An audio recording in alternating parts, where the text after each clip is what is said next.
Pernikahan yang tak diinginkan. Bab. Hakim kembali mengetuk meja dengan pena di tangannya.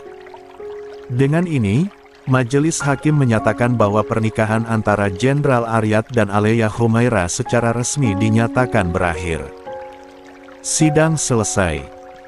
3 ketukan palu menggema di dalam ruangan, seakan menjadi penutup dari semua kisah yang pernah mereka jalani bersama. Aleya menghembuskan napas panjang. Ada sesuatu yang terasa kosong, namun di saat yang sama, hatinya juga terasa lebih ringan. Semuanya telah berakhir. Aleya menunduk, tangannya perlahan menyentuh perutnya, sambil tersenyum getir di dalam hati. Apakah dia harus tertawa, atau bersedih? Hatinya terasa hampa saat ini. Jenderal bangkit dari kurisnya, dia sempat melirik Aleya yang memegang perut. Raut wajahnya sempat menunjukkan keheranan, tetapi panggilan ibunya di kursi penonton mengalihkan atensinya. Dia bergegas menghampiri ibunya. "Mulai hari ini kamu tidak akan mengenal siapa ayahmu, nak," lirihnya dalam hati. Setelah sidang, Aleya memilih untuk langsung pulang. Tak ada alasan baginya untuk berlama-lama di gedung pengadilan ini. Dia tak ingin memberi kesan seolah-olah dirinya yang paling terluka oleh perpisahan ini. Wajahnya tetap tenang, langkahnya ringan, seakan beban yang selama ini menjeratnya telah terlepas. Saat melewati jenderal dan mantan ibu mertuanya, dia tak menoleh sedikit pun. Di dalam mobil, Aleya menghela napas panjang. Sidang itu berakhir sudah. Tak ada yang perlu diratapi lagi. Jemarinya mengusap perut yang masih rata, tetapi hatinya menghangat. Ada kehidupan di dalam dirinya, dan dia harus menjadi lebih kuat. Untuk dirinya sendiri, dan untuk bayi yang tengah dia kandung. Setelah menempuh perjalanan sekitar setengah jam, akhirnya dia tiba di rumah. Namun, raut wajahnya berubah heran begitu melihat sebuah mobil hitam terparkir tepat di depan pagar.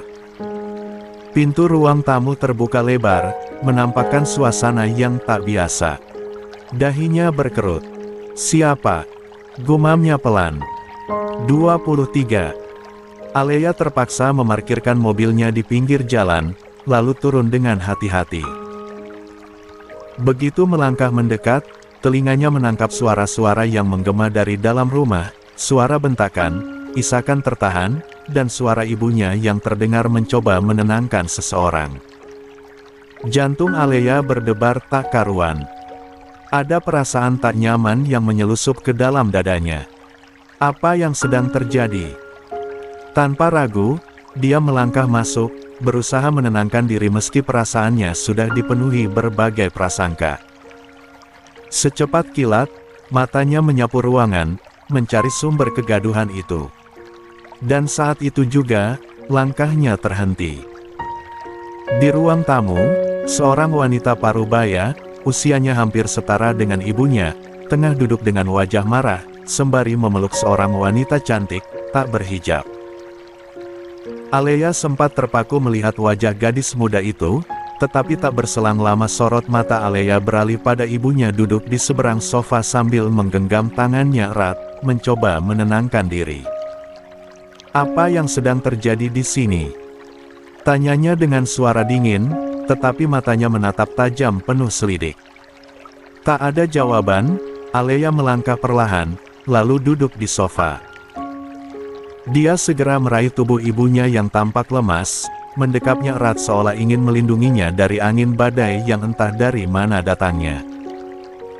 Jantungnya berdegup kencang, meski dia belum tahu pasti apa yang telah terjadi. Namun, melihat ekspresi ibunya yang syok dan dua wanita di hadapannya yang berlinang air mata, dia tahu ada sesuatu yang tak beres. Napasnya bergetar saat dia akhirnya bersuara, suaranya dingin namun penuh tuntutan. "Apa yang terjadi di sini?" tanya Aleya lagi, tatapan tajamnya menelusuri dua sosok asing itu. "Dan siapa kalian? Kenapa datang ke rumah kami hanya untuk membuat kekacauan?" Wanita parubaya itu mengusap air matanya dengan gemetar, sementara gadis muda di sampingnya tetap diam, seolah tak sanggup berkata-kata. Alea kembali mencermati gadis itu lebih lama, dan semakin dia menatap, semakin liar pikirannya. Rasanya seperti melihat bayangan yang terkubur dalam kenangan. Mata gadis itu, bentuk wajahnya, lekuk bibirnya, semuanya mengingatkan Alea pada satu sosok yang pernah menjadi bagian dari hidupnya. Sosok yang kini hanya bisa ia lihat dalam potret lama yang tergantung di dinding rumah. Ayahnya. Darahnya berdesir, tetapi dia menolak untuk menarik kesimpulan sebelum mendengar kebenarannya langsung. Tangannya menggenggam erat jemari ibunya, memberi kekuatan di tengah ketegangan yang menggantung di udara. "Aku ingin jawaban," katanya lagi, kali ini lebih pelan, lebih dalam, tetapi menyimpan guncangan emosi yang sulit ditutupi. "Siapa kalian?" Ruangan itu terasa semakin sempit, seolah udara tertahan di tengah ketegangan yang melingkupi mereka. Alea menggenggam tangan ibunya lebih erat, mencoba mengalirkan kehangatan, meskipun dirinya sendiri justru merasa semakin dingin. Matanya menatap tajam wanita parubaya itu, menuntut jawaban yang lebih cepat. Wanita itu menarik napas panjang sebelum melanjutkan, seolah sedang menyiapkan diri untuk melepaskan beban yang begitu lama disimpan. 24. "Namaku Larasati," katanya pelan, suaranya parau oleh emosi.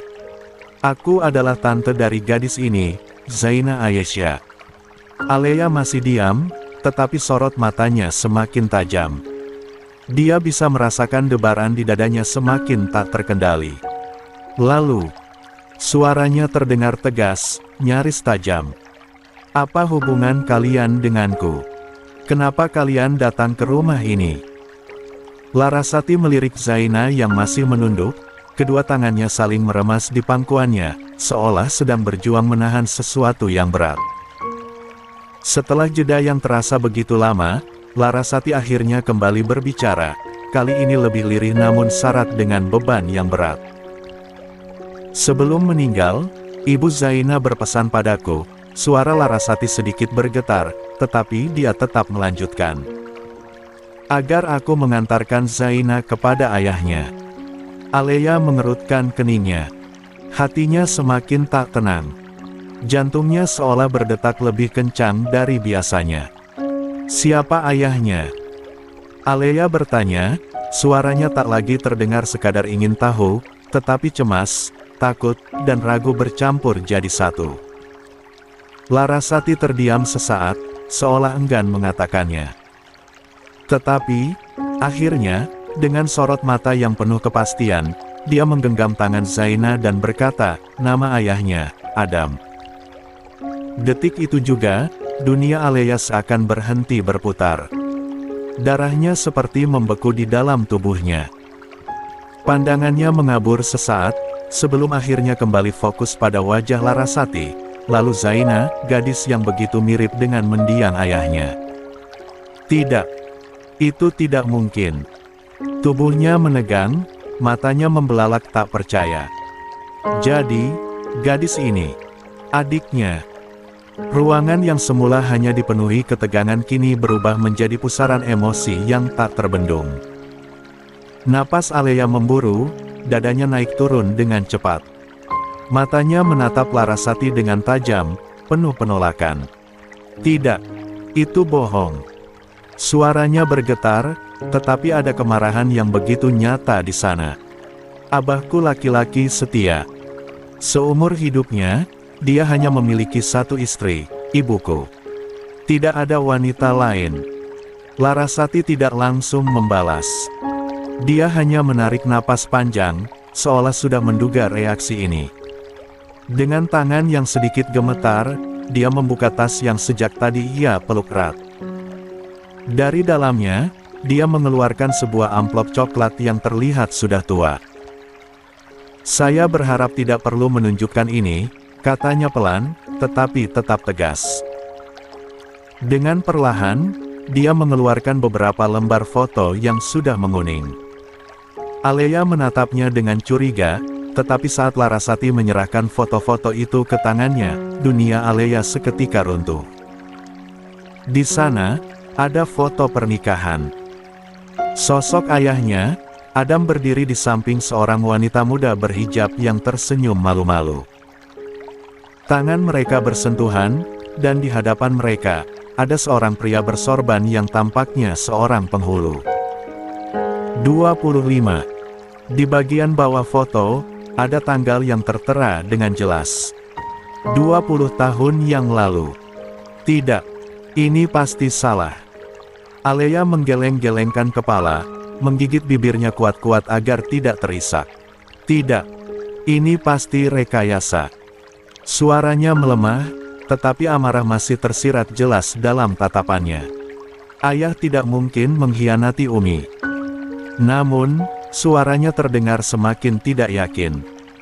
Sementara itu, Herlina hanya diam. Tangannya yang tadi menggenggam tangan Alea kini terasa dingin, seolah seluruh energinya terserap habis. Wajahnya tampak pucat, matanya kosong menatap foto-foto di tangan putrinya.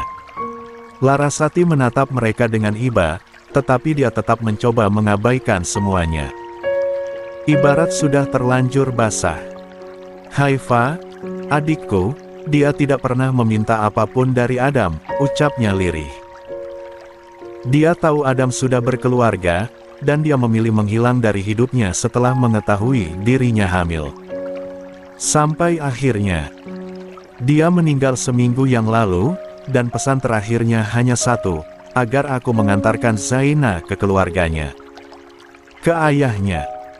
Alea menatap Zaina yang masih diam menunduk, pundaknya bergetar halus seolah menahan isak. Tidak mungkin. Ayahnya memiliki anak lain. Dan gadis itu, adiknya. Alea memejamkan mata erat-erat, berusaha menyangkal realitas yang kini menghantam dirinya begitu keras. Ini mimpi, kan? Suara Alea melemah, napasnya saling memburu. Ruangan itu seolah kehabisan udara. Hening yang mencekam hanya dipecahkan oleh suara napas tertahan dan sesekali isakan pelan. Larasati, dengan wajah yang tetap tegas, kembali berbicara. Saya tidak bisa membawa Zaina kembali. Selama ini dia hidup dalam keterbatasan, tanpa kasih sayang seorang ayah. Sekarang, setelah semuanya terbuka, dia berhak mendapatkan tempat di rumah ini. Dia berhak atas haknya sebagai anak dari Adam. Suara Larasati begitu mantap, seolah tak peduli dengan luka yang baru saja dia goreskan di hati Alea dan Herlina. Alea tersentak, tubuhnya menegang. Napasnya memburu, dadanya bergemuruh seperti ada badai yang siap meledak. Dia memandang wanita itu dengan tatapan tajam, seolah mencoba menelan semua kata-katanya agar tidak keluar sebagai amarah. Hak seperti apa yang tante maksud? Abahku sudah meninggal. Semua ini tidak lebih dari kebohongan yang dirangkai dengan begitu rapi. Dan sekarang, setelah bertahun-tahun, kalian datang dan menuntut hak. Suaranya bergetar, penuh kemarahan dan kekecewaan. Herlina yang sejak tadi hanya bisa duduk diam, kini semakin lemas. Tangan tuanya mencengkeram kain gamisnya erat-erat, tubuhnya sedikit bergetar. Dia menatap Larasati dan Zaina dengan mata kosong, seolah kehilangan arah. Zaina yang sejak tadi diam, menundukkan kepala semakin dalam. Tangannya saling meremas di pangkuannya, matanya sudah memerah menahan tangis. Dia tidak pernah membayangkan akan diterima. 26.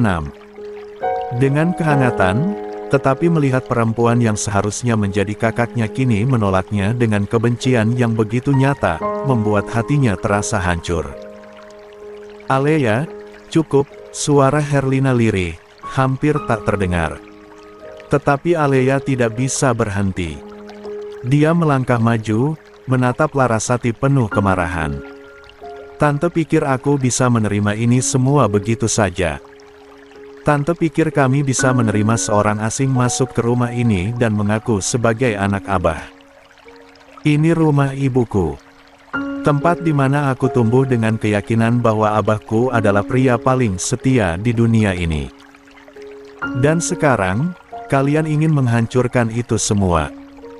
Tangannya terkepal begitu erat hingga buku-buku jarinya memutih. Matanya membara, tetapi suaranya pecah di akhir kalimat. Larasati menghela napas panjang, masih dengan ekspresi yang tetap tenang, meski sorot matanya menyiratkan kelelahan. Ini bukan tentang menerima atau menolak. Ini tentang kebenaran. Kalian bisa membenci kami, tetapi kenyataan tidak bisa diubah. Zaina adalah darah daging ayahmu, sama seperti kamu. Alea terkekeh sinis, air matanya jatuh tanpa dia sadari. Dia menoleh ke arah ibunya yang kini benar-benar tampak tak berdaya, lalu kembali menatap Larasati dengan sorot mata yang penuh luka. Kebenaran. Bagiku, kebenaran itu hanya omong kosong jika datang dari seseorang yang baru muncul setelah 20 tahun. Suasana kembali sunyi. Yang terdengar hanyalah isakan kecil Zaina yang akhirnya tak mampu lagi dia tahan. Alea berdecih kesal, meski air matanya terus berjatuhan tanpa bisa dia cegah. Gegas merogoh tasnya dengan gemetar, jari-jarinya terasa mati rasa ketika akhirnya menemukan ponselnya. Dengan napas tersengal, dia menekan nama Azarin di layar, berharap adiknya bisa segera mengangkat. Begitu dering pertama terdengar, Alea sudah tak bisa lagi menahan air matanya. Dadanya sesak, seolah beban yang menggantung di hatinya semakin berat. Saat suara Azarin muncul di ujung telepon, terdengar lembut dan tenang, tangis Alea pecah tanpa bisa ditahan lagi. "Aza, pulanglah. Kumohon, pulanglah sekarang juga." Suaranya putus-putus di antara rasa sesak di dada.